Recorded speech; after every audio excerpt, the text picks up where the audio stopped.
Welcome to Life of Scary. Today, we found an email from a mother named Julia, a 53-year-old mother.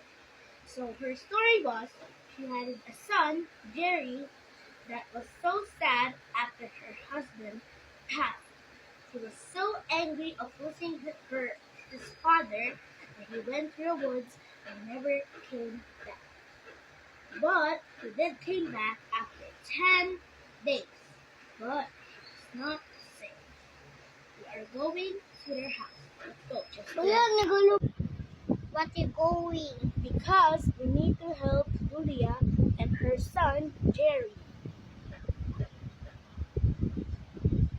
Okay. Boom, boom, boom.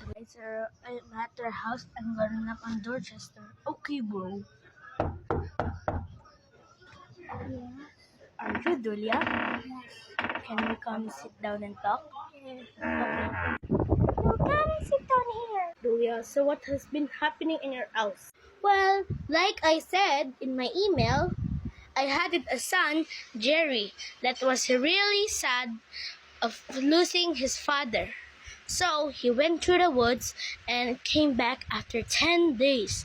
But he was not the same. me.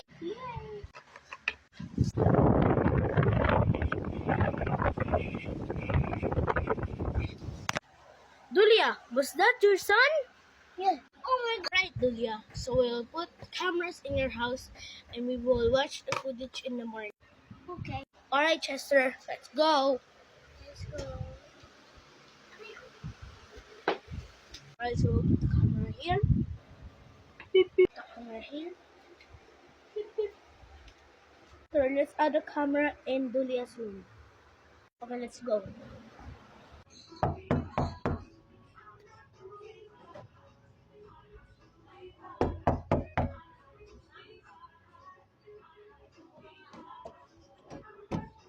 Hi, Julia.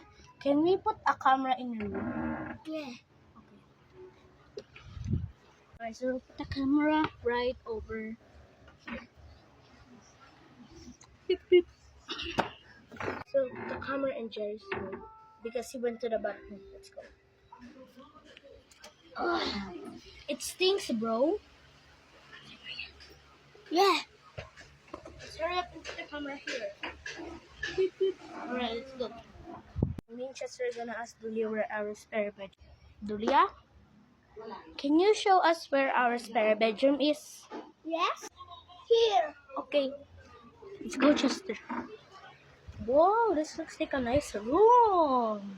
Right, Chester. Put the camera in our room and let's go to sleep. Sleep. Good night. Our room. Julia's room. Jerry's room.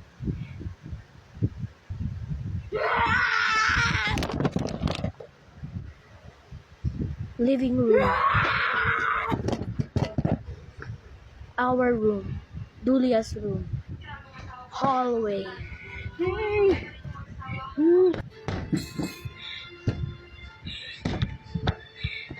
Julia's room. Hallway. Julia's room. Hallway. Julia's room.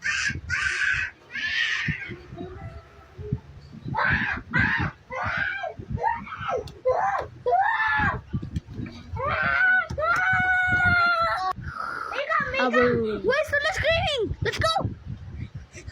Julia. Oh my God. Is this Julia's shirt? Oh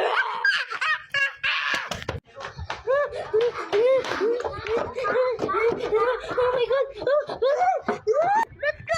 Let's go. I don't know what was it, bro. Oh my God. We got to our car and drove home. We still do not know what happened to Julia.